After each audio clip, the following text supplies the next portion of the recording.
السلام علیکم ورحمۃ اللہ تعالی وبرکاتہ۔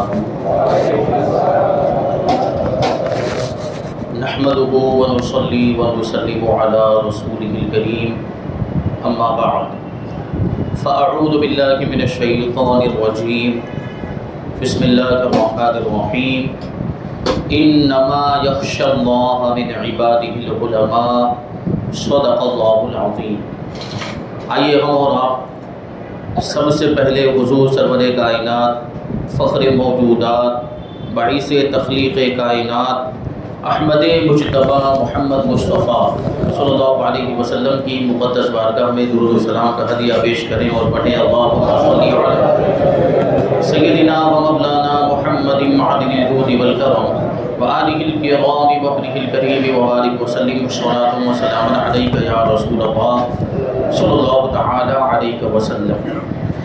عزیزان ملت اسلامیہ، یہ شعبان المعظم کا مہینہ ہے اور اسی مہینے میں اس مہینے کی 2 تاریخ یہ امام اعظم ابو حنیفہ حضرت نعمان بن ثابت رضی اللہ تعالی عنہ کا یوم وصال ہے، آپ کے عرس کی تاریخ ہے۔ اسی مناسبت سے آج ہم انشاءاللہ تبارک و تعالی امام الائمہ سراج الامہ کاشف الغمہ امام اعظم ابو حنیفہ حضرت نعمان بن ثابت رضی اللہ تعالی عنہ کا تذکرہ کریں گے، اور خاص طور پر آپ کی عبادت و ریاضت اور آپ کی سخاوت کا ذکر ہم کریں گے انشاءاللہ تبارک و تعالی۔ اللہ تبارک و تعالی امام اعظم ابو حنیفہ کے صدقے میں ہمیں بھی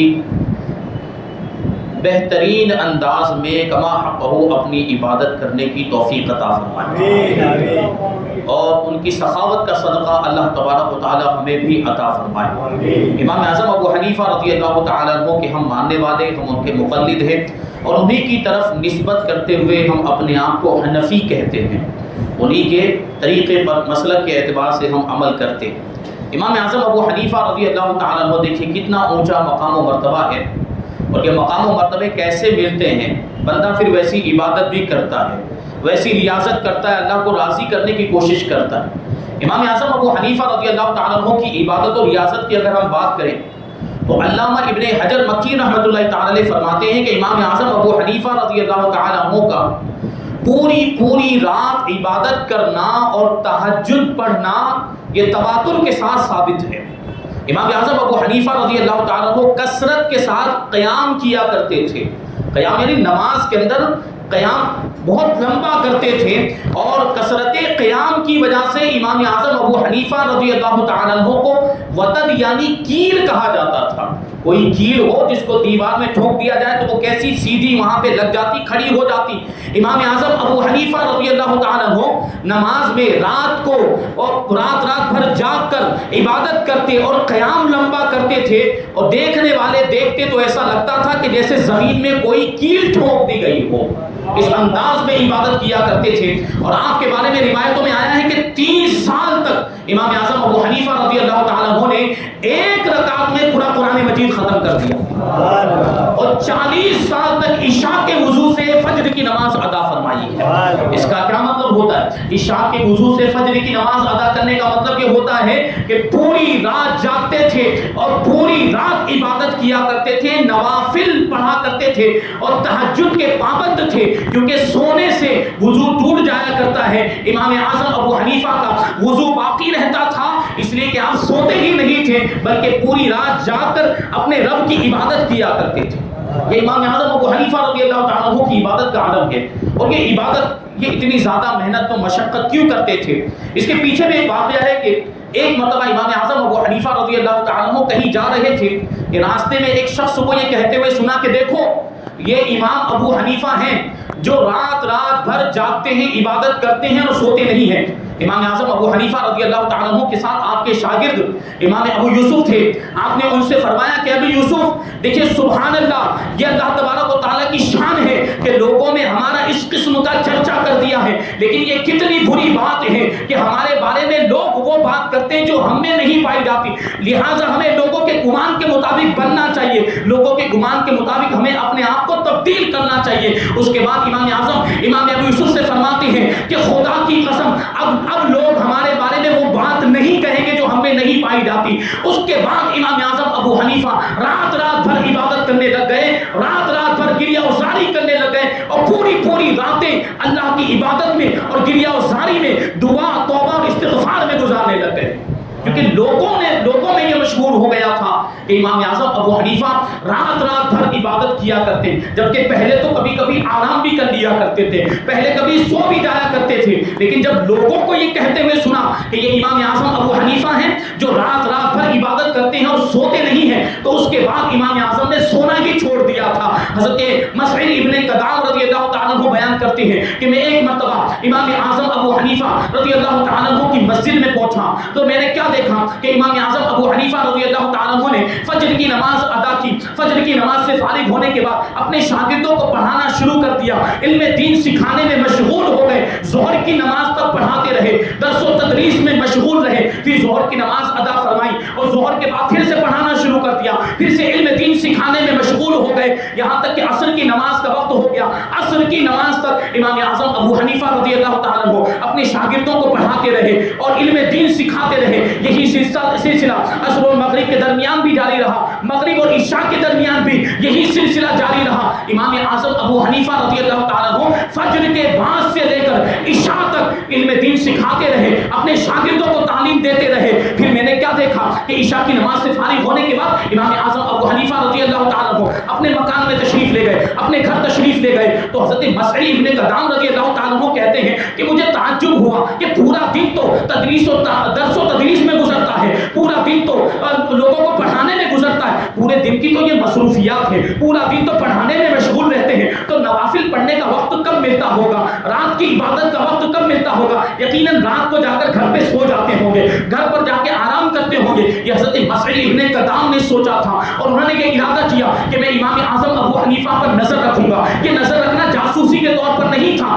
یہ اللہ والے تھے، وہ نظر اس لیے رکھتے تھے کہ ان کے مبارک طریقوں کو جانیں اور ان کے رہن سہن کو جانیں اور عبادت کے معاملات کو جانیں تاکہ اس پر عمل کریں اور ان کے دامن سے وابستہ ہو جائیں۔ یہی مسعود بن قدام امام اعظم ابو حنیفہ کے شاگرد ہیں۔ کیسے امام اعظم ابو حنیفہ رضی اللہ تعالیٰ عنہ کے دامن سے وابستہ ہوئے، یہی واقعہ اس کا سبب بنا تھا۔ حضرت مسعود بن قدام کہتے ہیں کہ میں نے یہ سوچا کہ امام اعظم پر نظر رکھوں گا کہ یہاں سے مسجد سے جانے کے بعد کیا کرتے ہیں، تو کہتے ہیں کہ ایک رات اسی طریقے سے امام اعظم ابو حنیفہ رضی اللہ تعالیٰ عنہ عشاء کی اسی رات جس دن آپ کی ملاقات ہوئی، بولے رات کو عشاء کی نماز کے بعد امام اعظم ابو حنیفہ رضی اللہ تعالیٰ عنہ اپنے مکان میں چلے گئے، لیکن جب مسجد سے لوگ عشاء کی نماز سے فارغ ہونے کے بعد اپنے گھروں کو واپس ہو گئے تو امام اعظم ابو حنیفہ رضی اللہ تعالیٰ عنہ ایک صاف ستھرا لباس پہن کر پھر سے مسجد میں آئے۔ ایسا معلوم ہوتا تھا کہ کوئی دولہا آ گیا ہے، ایسا پاکیزہ لباس پہن کر آئے، صاف ستھرا لباس پہن کر آئے۔ حضرت مسعود ابن قدام کہتے ہیں مسجد میں آنے کے بعد امام اعظم ابو حنیفہ رضی اللہ تعالیٰ عنہ عبادت میں مشغول ہو گئے، نوافل پڑھنے میں مشغول ہو گئے، پوری رات عبادت کرتے رہے، پوری رات نفل پڑھتے رہے، یہاں تک کہ صبح صادق طلوع ہو گئی، یہاں تک کہ فجر کا وقت آ گیا۔ اب اذان ہونے سے پہلے امام اعظم ابو حنیفہ رضی اللہ تعالیٰ عنہ پھر سے اپنے مکان میں تشریف لے گئے، پھر سے اپنے گھر تشریف لے گئے، لباس تبدیل کیا اور فجر کی نماز ادا کرنے کے لیے پھر سے مسجد میں تشریف لائے۔ یہ امام اعظم ابو حنیفہ رضی اللہ تعالیٰ عنہ کا معمول تھا۔ حضرت مسعود بن قدام نے سوچا کہ یہ ایک رات ہے، شاید یہ ایک رات میں ایسا کیا ہوگا، روزانہ کا تو ایسا معمول نہیں ہو سکتا۔ حضرت مسعود بن قدام کہتے ہیں کہ دوسری رات بھی دیکھوں گا، لیکن جب دوسری رات آئی عشاء کی نماز سے جب فارغ ہوئے، امام اعظم معمول کے مطابق اپنے گھر تشریف لے گئے اور جیسا انہوں نے پہلی رات کیا تھا اس رات بھی ویسا ہی کیا، یعنی پوری رات عبادت میں گزار دی۔ اب حضرت مسعود بن قدام کہتے چلو ایک دو رات کا یہ معاملہ ہوگا، تیسری رات تو ضرور آرام کریں گے، تیسری رات تو ضرور جا کر اپنے گھر میں سوئیں گے۔ وہ تیسری رات بھی انتظار کرتے رہے، لیکن تیسری رات بھی امام اعظم کا وہی معمول دیکھا، وہی طریقہ دیکھا جو پہلی دو راتوں میں دیکھا تھا، یعنی تیسری رات بھی پوری کی پوری امام اعظم نے عبادت میں گزار دی۔ یہ حضرت مسعود بن قدام رحمۃ اللہ تعالی علیہ کہتے ہیں کہ جب یہ منظر میں نے دیکھا تو میں نے ارادہ کر لیا، میں نے فیصلہ کر لیا کہ جب تک زندہ رہوں گا امام اعظم ابو حنیفہ کی صحبت میں رہوں گا، ان کا ساتھ نہیں چھوڑوں گا۔ میں نے آپ کی شاگردی اختیار کر لی اور پوری زندگی پھر آپ کے ساتھ ہی رہا، آپ سے علم حاصل کرتا رہا۔ یہی مسعود بن قدام ہے، یہ بیان کرتے ہیں کہ میں نے کبھی بھی دن میں امام اعظم ابو حنیفہ کو بغیر روزے کے نہیں دیکھا اور کبھی بھی رات میں سوتے ہوئے نہیں پایا۔ امام اعظم ابو حنیفہ رضی اللہ تعالیٰ عنہ ظہر سے پہلے تھوڑا قیلولہ کر لیا کرتے تھے، تھوڑی دیر سو لیا کرتے تھے، تھوڑی دیر آرام کر لیا کرتے تھے ظہر سے پہلے، لیکن پوری رات عبادت میں گزار دیا کرتے تھے. یہ امام اعظم ابو حنیفہ رضی اللہ تعالیٰ عنہ کی عبادت اور ریاضت کا عالم ہے. اس انداز میں عبادت کرتے تھے. اور یہی مسعود بن قدام ہے. انہوں نے کیا فیصلہ کیا تھا امام اعظم کی عبادت اور ریاضت کو دیکھ کر کہ پوری زندگی امام اعظم کے قدموں میں گزار دوں گا, آپ کے دامن سے وابستہ رہوں گا, آپ کا ساتھ نہیں چھوڑوں گا. اور ایسا ہی ہوا. حضرت ابن حجر مکی فرماتے ہیں کہ حضرت مسعود بن قدام رضی اللہ تعالیٰ عنہ نے پوری زندگی امام اعظم ابو حنیفہ رضی اللہ تعالیٰ عنہ کے دامن سے وابستہ رہ کر گزار دی. اور جب انتقال بھی ہوا, یہ خوش نصیبی دیکھیے, حضرت مسعود بن قدام کا جب انتقال ہوا تو امام اعظم ابو حنیفہ کی مسجد میں عبادت کر رہے تھے. امام اعظم ابو حنیفہ کی مسجد میں نماز پڑھ رہے تھے اور سجدے کی حالت میں اپنی پیشانی زمین پر رکھ چکے تھے. اسی حالت میں آپ کی روح قبض کی گئی ہے. یہ امام اعظم سے نسبت تھی, امام اعظم سے تعلق اور لگاؤ تھا, امام اعظم سے محبت تھی. اور جو فیصلہ کیا تھا کہ پوری زندگی امام اعظم کے قدموں میں گزار دیں گے, اللہ تبارک و تعالیٰ نے آپ کی اس تمنا کو پورا کر دیا کہ پوری زندگی تو ساتھ میں رہے. اور جب آپ کا انتقال بھی ہوا ہے تو امام اعظم کی مسجد میں امام اعظم کے قدموں میں ہی ہوا ہے. یہ امام اعظم ابو حنیفہ رضی اللہ تعالیٰ عنہ آپ کی عبادت. میں نے ابھی عرض کیا کہ ایک ایک رکعت میں پورا قرآن مجید ختم کر دیا کرتے تھے. اور حضرت خارجہ ابن مصعب رضی اللہ تعالیٰ عنہ کا بیان ہے کہ صرف 4 حضرات ایسے ہوئے ہیں جنہوں نے ایک رکعت میں قرآن مجید ختم کیا ہے. 2 صحابہ ہیں, 2 تابعین ہیں, حضرت عثمان غنی رضی اللہ تعالیٰ عنہ اور حضرت تمیم داری رضی اللہ تعالیٰ عنہ, حضرت سعید ابن جبیر رضی اللہ تعالیٰ عنہ اور امام اعظم ابو حنیفہ رضی اللہ تعالیٰ عنہ ایک رکعت میں پورا قرآن مجید ختم کر لیا کرتے تھے. اب ہم اور آپ سوچ رہے ہوں گے, آپ کے ذہن میں یہ سوال آ رہا ہوگا کہ بھائی ایک رکعت میں قرآن مجید ختم کرنا کیسے ممکن ہے؟ یہی اعتراض کچھ لوگوں نے حضرت علامہ ابن حجر شافعی کے زمانے میں کیا امام اعظم ابو حنیفہ رضی اللہ تعالیٰ عنہ پر کہ ایک رکعت میں پورا قرآن مجید پڑھ لینا یہ کیسے ممکن ہے؟ عادتاً ایسا نہیں ہو سکتا. اور حضور پاک صلی اللہ علیہ وسلم نے بھی فرمایا, حضور پاک صلی اللہ علیہ وسلم نے فرمایا کہ جس نے 3 رات سے کم میں قرآن مجید ختم کیا وہ فقیہ نہیں ہوا, یعنی وہ صحیح طور پر قرآن مجید کو سمجھ نہیں پائے گا. یہ اللہ کے رسول صلی اللہ علیہ وسلم نے فرمایا. اس کا مطلب یہ نکلتا ہے کہ 3 رات سے کم میں قرآن مجید ختم نہیں کرنا چاہیے.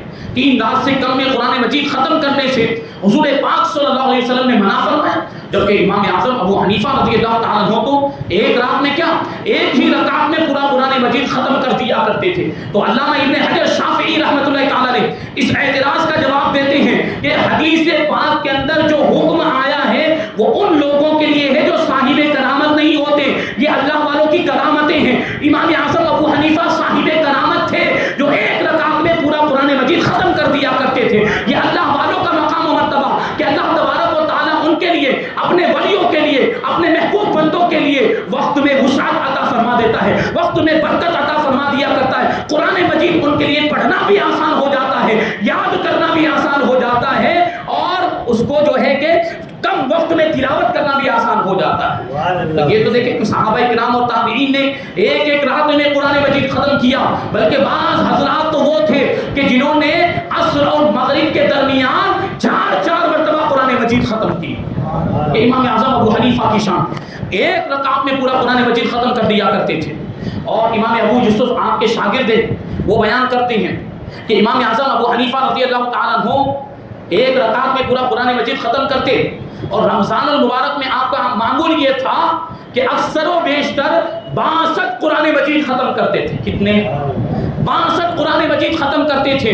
کہ روزانہ رات میں تو ایک قرآن مجید پڑھنے کا معمول تھا ہی, رمضان المبارک میں دن میں بھی ایک قرآن مجید ختم کرتے. تو رات اور دن کے ملائے کتنے ہو گئے؟ 60 ہوئے. 30 کا مہینہ ہو اگر تو رات میں ایک ایک قرآن مجید پڑھا تو 30, دن میں ایک ایک قرآن مجید پڑھا تو 30, 30 اور 30 ملائے تو کتنے ہو گئے؟ یہ 60 ہوئے. اب 62 کیسے ہوئے؟ ایک قرآن مجید تراویح میں پڑھا کرتے تھے تو کتنے ہوئے؟ 61. اور ایک قرآن مجید عید کے دن پڑھتے تھے. 62 ہوئے کہ نہیں ہوئے؟ 62 قرآن مجید امام اعظم ابو حنیفہ رضی اللہ تعالیٰ عنہ رمضان کے مہینے میں پڑھتے تھے. اور روایتوں میں آیا ہے کہ جس جگہ پر امام اعظم ابو حنیفہ رضی اللہ تعالیٰ عنہ کا وصال ہوا, اس جگہ پر, اس مقام پر امام اعظم ابو حنیفہ رضی اللہ تعالیٰ عنہ نے 7000 مرتبہ قرآن مجید ختم کیا. 7000 مرتبہ. یہ قرآن کی تلاوت سے ایسی محبت تھی, قرآن کی تلاوت سے ایسی محبت تھی. روایتوں میں آیا کہ امام اعظم ابو حنیفہ رضی اللہ تعالیٰ عنہ نے 55 حج کیے ہیں. کتنے؟ 55 حج کیے ہیں امام اعظم ابو حنیفہ حنیفہ نے جب آخری حج کرنے کے لیے مکہ مکرمہ پہنچے تو خانہ کعبہ کے خدام سے امام اعظم ابو حنیفہ رضی اللہ تعالیٰ عنہ نے کہا کہ مجھے اندر جانے کی اجازت دی جائے. تو جو خدام تھے، جو خادم تھے وہاں پر، انہوں نے آپ کے لیے خانہ کعبہ کا دروازہ کھول دیا اور امام اعظم ابو حنیفہ رضی اللہ تعالیٰ عنہ بڑی عاجزی اور انکساری کے ساتھ خانہ کعبہ کے اندر داخل ہوئے. خانہ کعبہ کے اندر مطلب جو چوکور شکل کی جو عمارت ہے اس میں داخل ہوئے امام اعظم ابو حنیفہ رضی اللہ تعالیٰ عنہ. اور اندر جانے کے بعد 2 ستونوں کے درمیان امام اعظم نے 2 رکعت نفل نماز ادا فرمائی اور 2 رکعت میں 2 مرتبہ قرآن مجید ختم کر دیا. نہیں، 2 رکعت میں 1 مرتبہ قرآن مجید ختم کیا، یعنی آدھا قرآن مجید پہلی رکعت میں اور باقی کا آدھا دوسری رکعت میں ختم کیا. امام اعظم ابو حنیفہ رضی اللہ تعالیٰ عنہ کی شان. اور پہلی رکعت کس انداز میں ادا کی؟ پہلی رکعت میں آپ نے داہنے پاؤں پر زور دیا، بائیں پاؤں پر زور نہیں دیا. اس کا یہ مطلب نہیں کہ بایاں پاؤں زمین سے ہوا میں تھا، نہیں، وہ بھی زمین پر لگا ہوا تھا. اور دوسری رکعت میں بائیں پاؤں پر زور دیا، سیدھے پاؤں پر زور نہیں دیا. اس انداز میں پورا قرآن مجید 2 رکعت کے اندر امام اعظم ابو حنیفہ رضی اللہ تعالیٰ عنہ نے ختم کر دیا. جب نماز سے فارغ ہوئے تو رو رو کر اللہ تبارک و تعالیٰ کی بارگاہ میں دعا کرنے لگے. وہ دعا کے الفاظ کیا تھے؟ امام اعظم ابو حنیفہ رضی اللہ تعالیٰ عنہ اللہ کی بارگاہ میں عرض کرتے ہیں کہ اے پروردگار، میں نے تجھے پہچانا جیسا کہ تجھے پہچاننے کا حق تھا، لیکن میں تیری ویسی عبادت نہ کر سکا جیسی عبادت کرنے کا حق تھا. تو میری عبادت کی کمی کو میری معرفت کے کمال کی وجہ سے بخش دے. یعنی جو تیری پوری معرفت میں نے حاصل کی، جو تیری پہچان حاصل کی، اس کے صدقے میں جو عبادت میں مجھ سے کمی ہو گئی ہے اس کو معاف فرما دے، اس کو بخش دے. امام اعظم ابو حنیفہ نے جب یہ دعا کی تو غیب سے آواز آئی کہ اے ابو حنیفہ، یقیناً تو نے ہماری معرفت حاصل کی اور ہماری عبادت میں خلوص کا مظاہرہ کیا، یعنی خلوص کے ساتھ ہماری عبادت کرتا رہا. ہم نے تیری عبادت کو بھی قبول کر لیا اور اسی کے صدقے میں ہم نے تجھے بھی بخش دیا. اور قیامت تک جو بھی تیری پیروی کریں گے، جو بھی تیرے مذہب پر چلیں گے، ان سب کو بھی میں نے بخش دیا. تو یہ حنفیوں کے لیے بخشش کا پروانہ امام اعظم کے صدقے میں ہمیں ملا. یعنی مذہب کے پیروی کرنے والے کون؟ مسلک پر چلنے والے کون؟ حنفی حضرات. ہم ہی تو ہیں. اللہ تبارک و تعالیٰ کی بارگاہ سے امام اعظم کے صدقے میں ہم کو بخشش کا پروانہ ملا ہے. اللہ تبارک و تعالیٰ نے فرمایا کہ اے ابو حنیفہ، تجھے بھی بخش دیا اور قیامت تک تیری پیروی کرنے والوں کو بھی بخش دیا ہے. یہ امام اعظم ابو حنیفہ رضی اللہ تعالیٰ عنہ کی عبادت اور ریاست کا عالم تھا. اب سخاوت کی طرف آتے ہیں. اس سے پہلے کسی بیان میں نے امام اعظم ابو حنیفہ رضی اللہ تعالیٰ عنہ کی تجارت کا ذکر کیا تھا کہ امام اعظم تجارت بھی کرتے تھے، کپڑوں کا کاروبار کرتے تھے، کپڑے بیچا کرتے تھے. اور یہ جو تجارت کرتے تھے یہ کسی دنیا کی لالچ میں نہیں کرتے تھے، دنیا کے مال و دولت کو کمانے کے لیے نہیں کرتے تھے، بلکہ تجارت کا مقصد بھی یہ تھا کہ عوام اور علماء کو فائدہ پہنچایا جا سکے. اور یہی وجہ کہ امام اعظم ابو حنیفہ رضی اللہ تعالیٰ عنہ کی تجارت میں جو بھی منافع ہوتا تھا وہ عوام میں بھی تقسیم کر دیا کرتے تھے اور خاص طور پر علماء اور طلباء کی مدد کیا کرتے تھے. آپ کی بارگاہ میں جو طالب علم پڑھنے کے لیے آتے تھے، علم حاصل کرنے کے لیے آتے، اگر ان میں کوئی غریب ہوتا تو امام اعظم ابو حنیفہ رضی اللہ تعالیٰ عنہ اس کی ضرورتوں کو پورا کیا کرتے تھے. انہی طلباء میں، انہی شاگردوں میں ایک عظیم نام ہے حضرت امام ابو یوسف رضی اللہ تعالیٰ عنہ. امام ابو یوسف رضی اللہ تعالیٰ عنہ بیان کرتے ہیں کہ امام اعظم ابو حنیفہ 20 سال تک مجھ پر بھی اور میرے گھر والوں پر بھی خرچ کرتے رہے. یعنی میری بھی ضرورتوں کو پورا کرتے رہے، میرے گھر والوں کی بھی ضرورتوں کو پورا کرتے رہے. تو میں نے ایک مرتبہ امام اعظم کی بارگاہ میں عرض کیا تھا کہ حضور، میں نے آپ سے زیادہ خرچ کرنے والا کسی کو نہیں دیکھا. تو اس پر امام اعظم نے فرمایا کہ تم اگر میرے استاد حضرت امام حماد رضی اللہ تعالیٰ عنہ کو دیکھ لیتے تو ایسا کبھی نہ کہتے. امام ابو یوسف بیان کرتے ہیں کہ امام اعظم ابو حنیفہ رضی اللہ تعالیٰ عنہ جب کسی کی مدد کرتے، جب کسی پر خرچ کرتے اور وہ آپ کا شکریہ ادا کرتا تو آپ کو بڑی تکلیف ہوا کرتی تھی، آپ کو رنج ہوتا، آپ کو ملال ہوتا. اور آپ فرمایا کرتے تھے کہ اگر شکریہ ادا کرنا ہو تو اس رب ذوالجلال کا شکریہ ادا کرو جس نے تمہیں یہ مال عطا کیا ہے. میں تو ایک واسطہ ہوں، میں تو ایک ذریعہ ہوں، میں تو ایک سبب بنا ہوں، حقیقت میں دینے والی ذات تو پروردگار کی ہے. یہی معمول تھا امام اعظم ابو حنیفہ رضی اللہ تعالیٰ عنہ کا کہ سال بھر تجارت میں جو بھی منافع ہوتا تھا اس کو جمع کر کے رکھتے تھے اور سال پورا ہونے پر وہ سارا منافع علماء کرام کے درمیان تقسیم تقسیم کر دیا کرتے تھے، مشائخ اعظام کو تحفے کے طور پر دے دیا کرتے تھے، اور اس وقت جو محدثین ہوتے ان کی مدد کیا کرتے تھے، لباس خرید کر پہنچاتے، کھانے پینے کا سامان پہنچایا کرتے، اور اس کے بعد بھی اگر کچھ نقد روپیہ درہم وغیرہ بچ جاتے تھے تو وہ نذرانے کے طور پر پیش کر دیا کرتے، اور ان کی بارگاہ میں یہ عرض کرتے کہ میں نے آپ کو کچھ بھی نہیں دیا، آپ یہ نہ سوچیں کہ ابو حنیفہ نے آپ کی مدد کی ہے، میں نے آپ کو کچھ نہیں دیا، یہ تو اللہ تبارک و تعالیٰ کا فضل و کرم ہے کہ اس نے مجھے مال عطا فرمایا، یہ اللہ ہی کا دیا ہوا ہے، یہ مال اور دولت یہ سب اللہ تبارک و تعالیٰ کا ہے، میں نے تو بس اسے آپ لوگوں تک پہنچایا ہے۔ یہ امام اعظم ابو حنیفہ رضی اللہ تعالیٰ عنہ کی سخاوت کہ مدد بھی کر رہے ہیں لیکن ساتھ ہی ساتھ کیا کہتے ہیں کہ میں نے آپ کی مدد نہیں کی ہے، اللہ نے آپ کی مدد کی ہے، میں تو واسطہ بنا ہوں، میں تو ذریعہ اور وسیلہ بنا ہوں۔ اس واقعے سے ہمیں آپ کو سبق حاصل کرنا چاہیے۔ ایک تو معاملہ یہ ہے کہ ہم صدقہ کرتے ہی نہیں، ایک تو معاملہ یہ ہے کہ زکوٰۃ واجب ہونے کے باوجود بھی بہت سے لوگ ایسے ہیں جو زکوٰۃ ادا نہیں کرتے، اور کچھ لوگ ایسے ہیں کہ جو زکوٰۃ ادا کرتے ہیں، کچھ لوگ ایسے ہیں جو صدقہ دیتے ہیں لیکن خوب دکھاوا کرتے ہیں اور یہ سمجھتے ہیں کہ ہم نے بہت بڑا تیر مار لیا ہے اور ہم نے بہت بڑا کارنامہ انجام دے دیا ہے، دکھاوا کرتے ہیں، احسان جتاتے ہیں، تکلیف پہنچاتے ہیں۔ اس طریقے سے تو ہمارا صدقہ ضائع ہو جاتا ہے، ہماری خیرات کی ہوئی اس کا ثواب ضائع ہو جاتا ہے، زکوٰۃ کا ثواب بھی برباد ہو جاتا ہے۔ ایسا نہیں کرنا چاہیے۔ یہ امام اعظم ابو حنیفہ رضی اللہ تعالیٰ عنہ کی زندگی سے ہمیں سبق ملتا ہے کہ صدقہ اس انداز میں کیا جائے کہ پوشیدہ رکھا جائے، کسی کو پتہ نہ چلے، اور جس پر صدقہ کیا جائے، جس کی مدد کی جائے، اس پر بھی احسان نہ جتایا جائے، اس کو بھی تکلیف نہ پہنچائی جائے۔ یہ امام اعظم ابو حنیفہ ہیں، کیا فرماتے ہیں کہ میں نے تمہاری مدد نہیں کی ہے، اللہ نے تمہاری مدد کی ہے۔ یہی تصور ہم بھی پیدا کریں کہ ہم جو غریبوں کی مدد کر رہے ہیں، ہم جو زکوٰۃ ادا کر رہے ہیں، تو ہم ان کی مدد نہیں کر رہے ہیں، اللہ مدد کر رہا ہے، کیونکہ ہمارے پاس جتنا بھی مال ہے وہ اللہ کا دیا ہوا ہے۔ ورنہ ہمارے مقابلے میں کتنے لوگ ایسے ہیں جو غریب ہیں، تنگ دست ہیں، ان کے پاس کچھ بھی نہیں، اللہ نے ہمیں دیا ہے تو ہمیں اس مال کے حقوق ادا کرنے چاہیے، غریبوں کی مدد کرنی چاہیے۔ یہ امام اعظم ابو حنیفہ رضی اللہ تعالیٰ عنہ کی زندگی ہمیں سکھاتی ہے۔ امام اعظم ابو حنیفہ رضی اللہ تعالیٰ عنہ کے بارے میں حضرت سفیان ابن عیینہ رضی اللہ تعالیٰ عنہ بیان کرتے ہیں کہ امام اعظم ابو حنیفہ رضی اللہ تعالیٰ عنہ کثرت کے ساتھ صدقہ کیا کرتے تھے، اور تجارت میں آپ کو جو بھی منافع ہوتا وہ بھی ضرورت مندوں میں تقسیم کر دیا کرتے تھے۔ امام اعظم ابو حنیفہ رضی اللہ تعالیٰ عنہ نے مجھے اتنے تحفے بھیجے کہ مجھے وحشت ہونے لگ گئی، اتنے زیادہ تحفے کون بھیجتا ہے؟ تو میں نے آپ کے بعض شاگردوں سے اس کی شکایت کی کہ امام اعظم مجھے اتنے زیادہ تحفے کیوں بھیجتے ہیں؟ تو آپ کے شاگردوں نے مجھ سے کہا کہ اگر آپ وہ تحفے دیکھ لیتے جو امام اعظم ابو حنیفہ رضی اللہ تعالیٰ عنہ نے حضرت سعید ابن ابی عروبہ کو بھیجے ہیں تو آپ کو اور زیادہ تعجب ہوتا، آپ اور زیادہ حیران ہو جاتے۔ آپ کے شاگردوں کا بیان ہے کہ کوفہ میں کوئی محدث ایسا نہیں ہوگا جس کے ساتھ امام اعظم نے بھلائی نہ کی ہو، علماء کی مدد کیا کرتے تھے، طلباء کی مدد کیا کرتے تھے۔ اور دیکھیے آپ کے ایک واقعہ بڑا پیارا ہے کہ کیسی مدد کرتے تھے امام اعظم ابو حنیفہ رضی اللہ تعالیٰ عنہ کے صاحبزادے حضرت حماد رضی اللہ تعالیٰ عنہ مدرسے میں ان کو پڑھانے کے لیے داخل کیا گیا، اور آپ کو استاد پڑھا رہے ہیں اور استاد نے قرآن مجید پڑھانا شروع کیا۔ سورہ فاتحہ مکمل ہوئی۔ سورہ فاتحہ کتنی مختصر ہے، 7 آیتیں، اگرچہ بڑی جامع ہے سورہ فاتحہ، لیکن کیا ہوا، سورہ فاتحہ پڑھانے کے اعتبار سے تو مختصر ہے، پڑھنے کے اعتبار سے، سیکھنے کے اعتبار سے تو مختصر ہے، اگرچہ تاثیر کے اعتبار سے بڑی بابرکت صورت ہے، اس کو سورہ شفا بھی کہا جاتا ہے، یہ سورہ فاتحہ ہے۔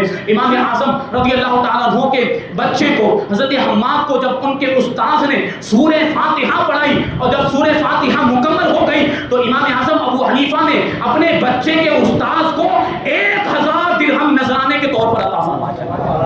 وہ جو استاد سے وہ عرض کرنے لگے کہ میں نے اتنا بڑا کوئی کارنامہ تو انجام دیا نہیں، 1000 درہم بہت بڑی رقم ہوتی ہے، 1000 درہم آپ نے مجھے تحفے میں دے دیے، 1000 درہم نذرانے کے طور پر دے دیے، میں نے تو صرف سورہ فاتحہ پڑھائی ہے، 7 آیتیں پڑھائی ہیں۔ تو امام اعظم ابو حنیفہ نے جانتے ہیں کیا فرمایا؟ امام اعظم ابو حنیفہ نے فرمایا کہ آپ نے جو کچھ بھی میرے بچے کو پڑھایا ہے اس کے مقابلے میں یہ 1000 درہم کوئی حیثیت نہیں رکھتے ہیں۔ یہ سورہ فاتحہ، یہ تو جاننے والے جانتے ہیں نا اس کی حیثیت کیا ہے اور سورہ فاتحہ کا مقام و مرتبہ کیا ہے۔ تو اس سے بھی ہمیں سبق ملتا ہے کہ ہمارے بچوں کو جو اساتذہ تعلیم دیتے ہیں ان کا ہمیں خیال رکھنا چاہیے۔ یہ دینی تعلیم یہ دنیا میں بھی کام آنے والی ہے، آخرت میں بھی کام آنے والی۔ دنیاوی تعلیم تو خالی دنیا میں کام آئے گی، آخرت میں کام نہیں آئے گی۔ دینی تعلیم آخرت میں بھی کام آئے گی۔ دینی تعلیم دینے والا جو استاذ ہوتا ہے وہ بڑا ہی قابل تعظیم ہوتا ہے، اس کی مدد بھی کرنی چاہیے، اس کی ضرورتوں کا لحاظ بھی کرنا چاہیے۔ یہ امام اعظم کی زندگی سے ہمیں سبق ملتا ہے۔ امام اعظم ابو حنیفہ رضی اللہ تعالیٰ عنہ اپنے شاگردوں کا بھی لحاظ رکھتے، اپنی مجلس میں بیٹھنے والوں کا بھی خیال رکھتے تھے۔ ایک مرتبہ کیا ہوا کہ امام اعظم ابو حنیفہ رضی اللہ تعالیٰ عنہ کی بارگاہ میں ایک شخص بیٹھا ہوا تھا۔ آپ کی مجلس میں ایک شخص پرانے پھٹے پرانے کپڑے پہنے ہوئے بیٹھا تھا۔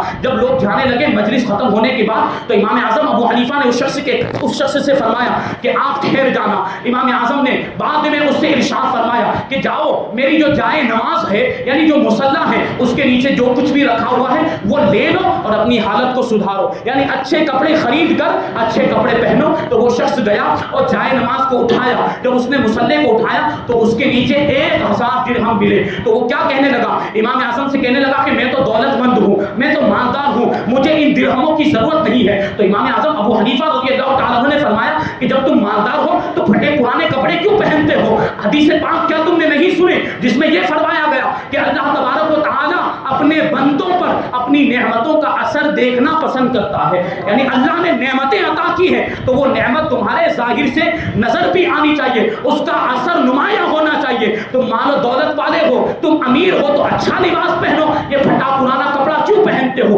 یہ امام اعظم ابو حنیفہ رضی اللہ تعالیٰ عنہ اپنے ہمنشینوں کا بھی ایسا خیال فرمایا کرتے، اور کبھی کبھار کوئی ایسے بھی اگر آ جاتا، سستانے کے لیے بھی آ جاتا تو اس سے بھی اس کی ضرورت دریافت کرتے۔ اگر اس کو کھانے کی ضرورت ہوتی، بھوکا ہوتا تو اس کو کھانا کھلاتے تھے، اور اگر اس کو علاج کی ضرورت ہوتی تو امام اعظم ابو حنیفہ رضی اللہ تعالیٰ عنہ اس کے لیے علاج کا بھی انتظام فرماتے۔ اگر کوئی حاجت ہوتی تو اس کی حاجت کو پورا کر دیا کرتے تھے۔ ایک واقعہ بیان کر کے اپنی گفتگو کو ختم کر دوں کہ کوفہ کے اندر ایک مالدار شخص رہا کرتا تھا، وہ بڑا خوددار بھی تھا اور بڑا حیادار بھی تھا، بڑا خوددار تھا اور بڑا باحیا بھی تھا۔ اچانک گردش ایام کی وجہ سے وہ غریب ہو گیا، وہ محتاج ہو گیا۔ اب وہ بازار میں جاتا، محنت و مشقت کرتا تھا، تکلیفیں برداشت کرتا، صبر کرتا تھا، جو کچھ بھی حاصل ہوتا تھا اس پر گزارا کرتا، لیکن بڑی مشکل سے گزر بسر چل رہا تھا۔ ایک مرتبہ اس شخص کی، وہ کوفہ کے شخص کی بچی بازار میں گئی تو اس نے بازار میں ککڑی دیکھی، اس کو ککڑی کھانے کا من ہوا۔ وہ اپنے گھر آئی،